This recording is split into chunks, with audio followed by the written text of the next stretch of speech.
Hello student, कैसे हैं आप सभी। आई होप आप सभी बहुत अच्छे होंगे। और क्लास 12th में बीएस में जिन लोगों को फेल हो गए हैं जो बीए सब्जेक्ट में, तो आपके लिए सभी के लिए क्वेश्चंस पूरे रेडी कर दिए गए हैं कि ऑल चैप्टर्स में से इतने क्वेश्चंस पढ़ लीजिए, डेफिनेटली आपका एग्ज़ाम क्लियर हो जाएगा।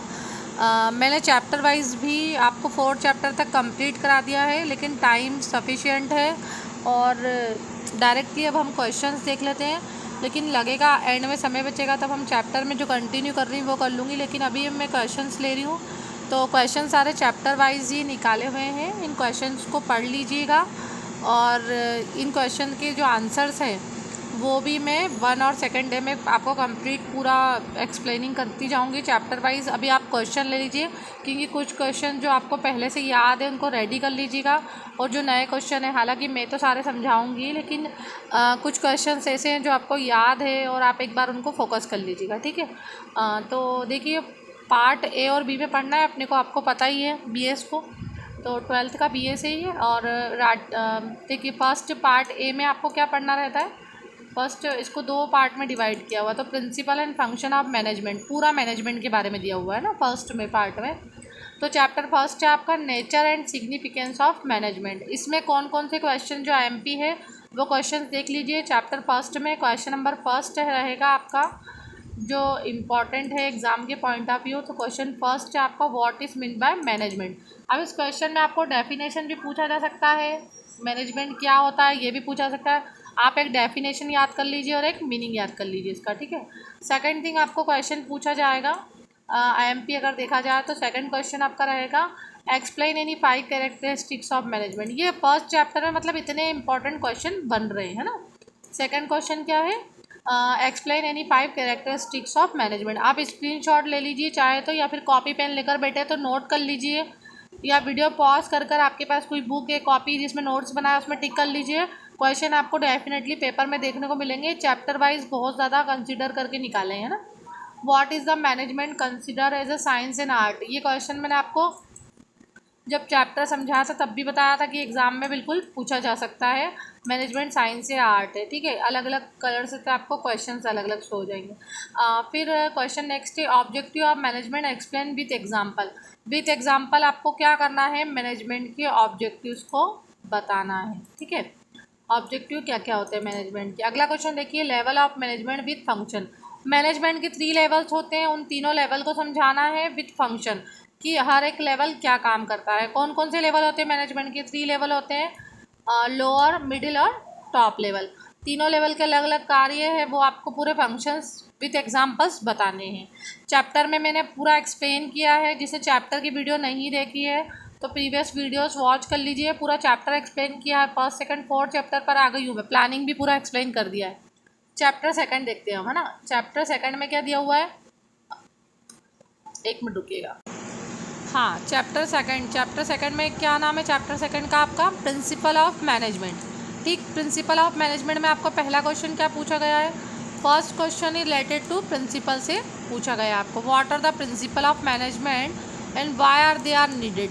प्रिंसिपल ऑफ मैनेजमेंट क्या होते हैं और वो क्यों ज़रूरी होते हैं ना। पहला ही क्वेश्चन आपके इसकी नीड पूछा है, इम्पॉर्टेंस भी अगर पूछे तो यही आंसर लिखना है जो नीड का है, इसके इम्पॉर्टेंस भी वही है, नीड भी वही है, कंफ्यूज नहीं होना है। फिर नेक्स्ट क्वेश्चन आपको क्या पूछा है, नेक्स्ट क्वेश्चन आपसे पूछा है, explain any 5 principle of fuel.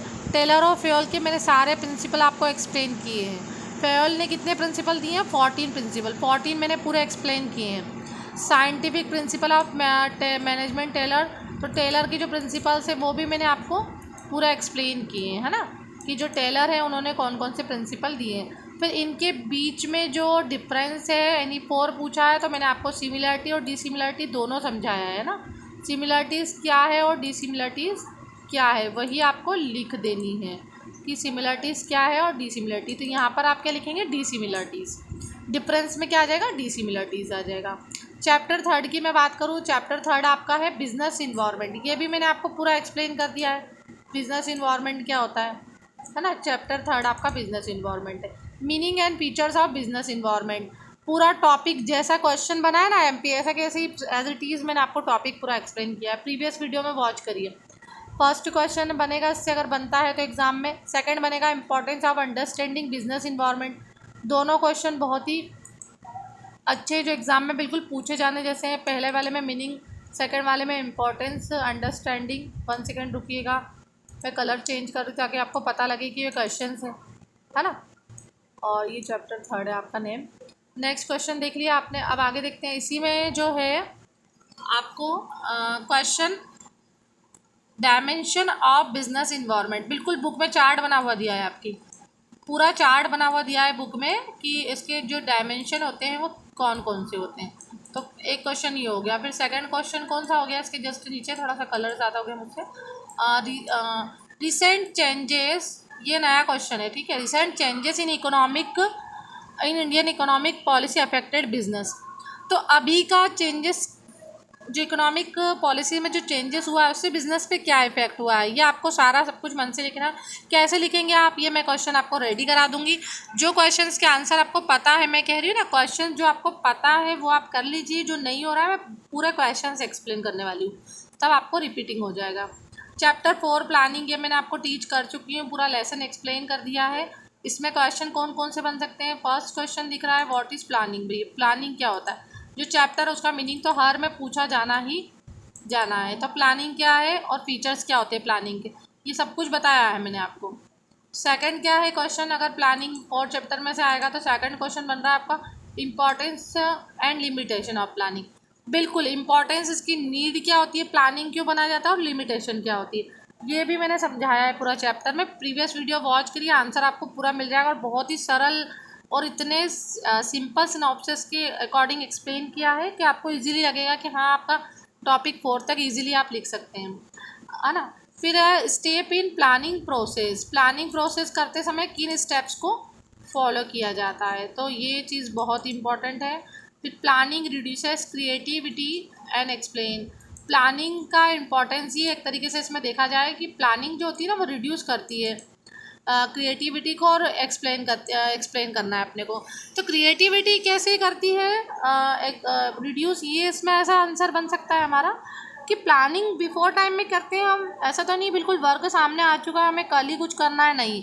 Planning तो बिफोर चीज़ होती है, तो पहले से की जाने वाली तैयारी में हम क्रिएटिविटी ज़्यादा नहीं कर सकते। अगर करंट सिचुएशन है उसमें आपको कुछ नया टास्क लेके करना है, then you will create a new idea. So that's why planning reduce creativity. Okay, in chapter 5 फिर भी अभी आपको नहीं समझ में आया तो टेंशन ना लें। आज मैं आपको क्वेश्चन इसलिए दिखाने वाली, कुछ बच्चों का था कि मैम क्वेश्चन रेडी कर ले, इसलिए मैंने क्वेश्चन बताए हैं ना, जो खुद से भी पढ़ रहे हैं।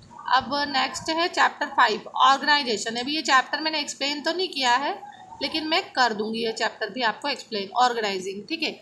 ऑर्गेनाइजिंग का meaning and steps, process of organisation. First question अगर पूछा जाए तो क्या पूछा जाएगा, मीनिंग बताइए ऑर्गेनाइजेशन का, स्टेप और प्रोसीजर बताइए ऑर्गेनाइजेशन की।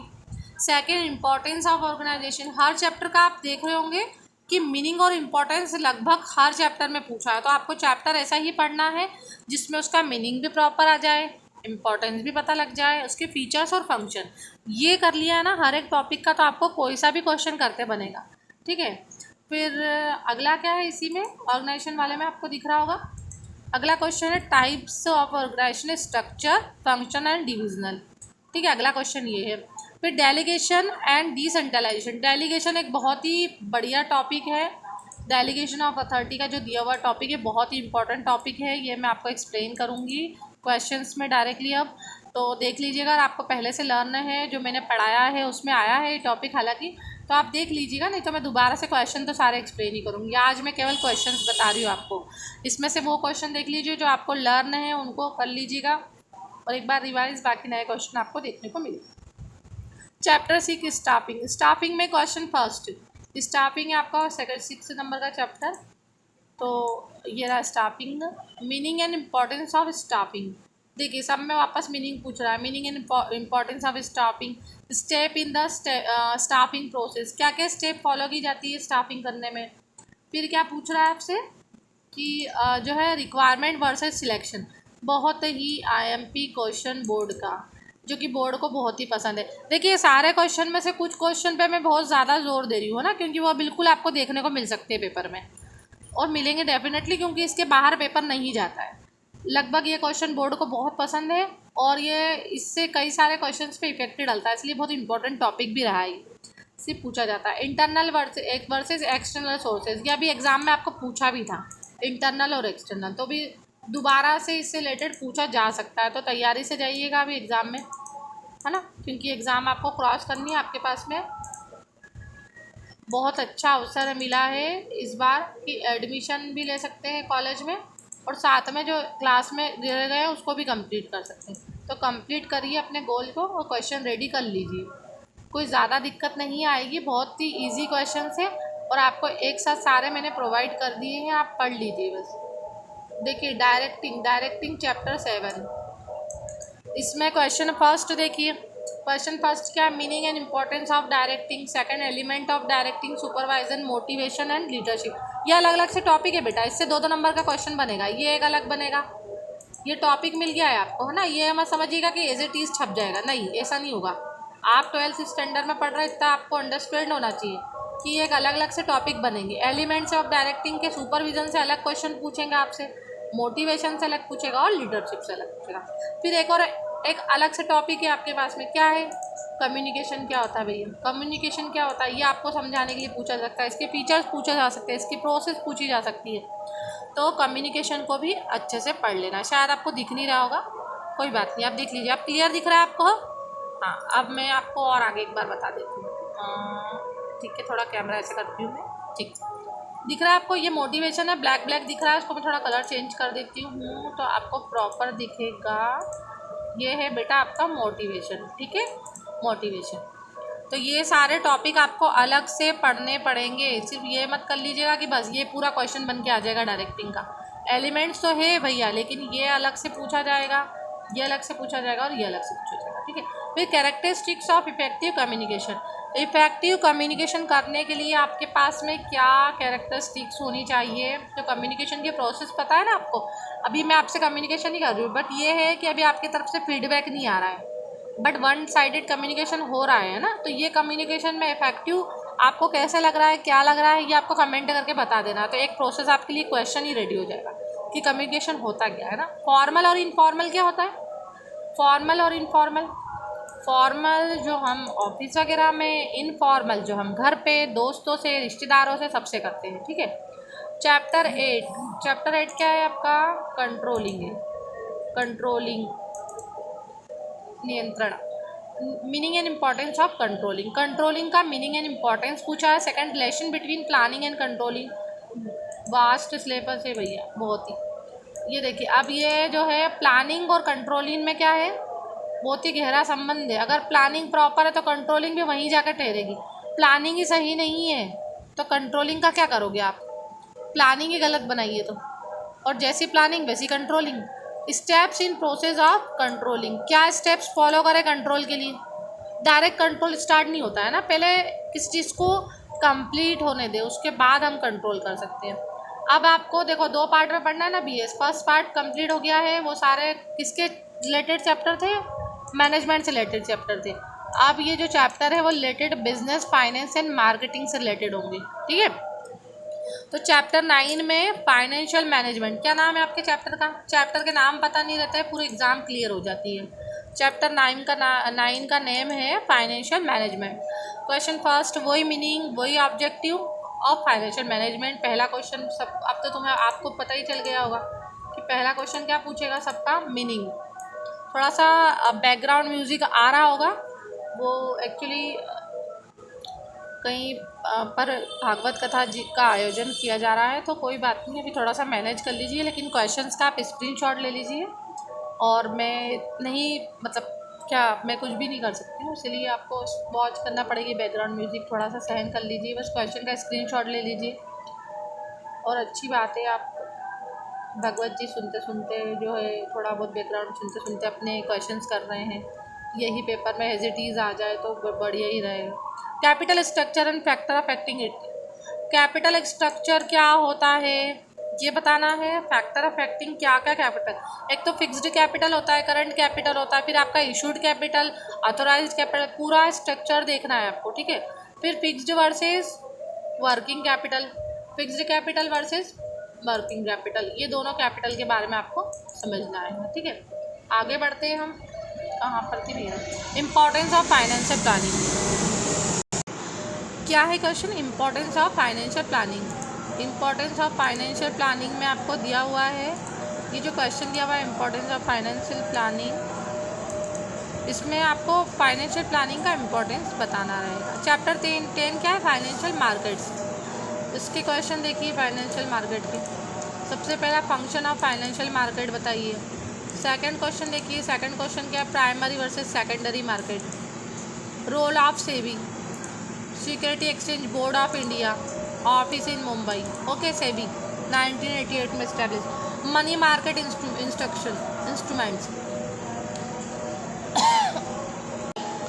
आपको उधर से नहीं दिख रहा होगा, मैंने थोड़ा प्रॉपर कर दिया है कैमरा, अब आपको क्वेश्चंस दिख रहे होंगे। Function of markets, primary versus second market, role of SEBI, money market instruments. Chapter 11 क्या है? Meaning and function of marketing.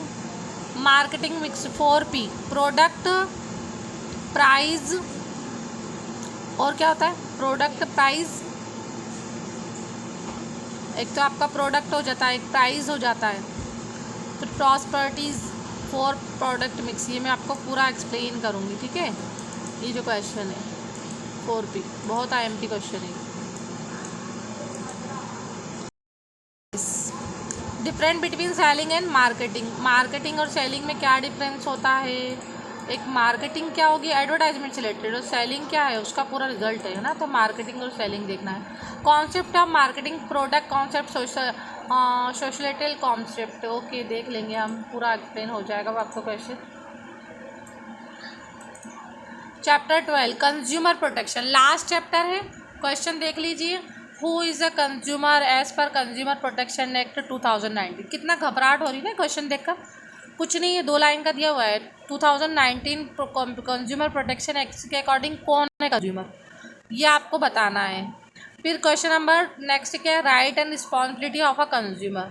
Consumer के राइट्स क्या और रिस्पॉन्सिबिलिटी क्या है? ये दोनों अलग अलग क्वेश्चन बन के पूछेंगे ना, डायरेक्टली पूरा एक नहीं आएगा कि राइट्स और रिस्पॉन्सिबिलिटी दोनों बता दीजिए। राइट्स अलग से पूछेगा कि कंज्यूमर के राइट्स क्या, रिस्पॉन्सिबिलिटीज़ क्या है। आपको टॉपिक समझ लेना है, क्वेश्चन कैसा भी बनकर आए आप अटेंड कर लेंगे, इसीलिए ये क्वेश्चन को टॉपिक वाइज मैंने निकाला है हर चैप्टर के according. Role of consumer organisation and NGOs। तो कंज्यूमर ऑर्गेनाइजेशन क्या वर्क करता है और NGO, इन दोनों के बारे में हमको समझाना। फिर redressal agency under the consumer protection act, ये भी हम सारी एजेंसीज के बारे में पढ़ लेंगे। Thanks for watching. और जितने भी क्वेश्चन बताए हैं बेटा मैंने, इनको रेडी कर लीजिए, डेफिनेटली आप एग्ज़ाम को क्लियर कर लेंगे, कोई दिक्कत नहीं है। अभी हमारे पास क्वेश्चन आ चुके हैं, सफिशेंट टाइम है क्वेश्चंस के, जिनके आंसर आपको याद है वो आप खुद से कर लीजिए, और मैं हालांकि हर एक क्वेश्चन एक्सप्लेन करूँगी, वो आपको देखने को मिल जाएंगे। अगर इसके अलावा पहले कोई से क्वेश्चन आपको कराने की मैम पहले वाले चैप्टर के करा दीजिए, लास्ट चैप्टर या फर्स्ट चैप्टर से स्टार्ट कर दीजिए, तो आप कमेंट कर दीजिएगा, मैं वहीं से आपको समझाना स्टार्ट कर दूँगी। Like and subscribe for the channel.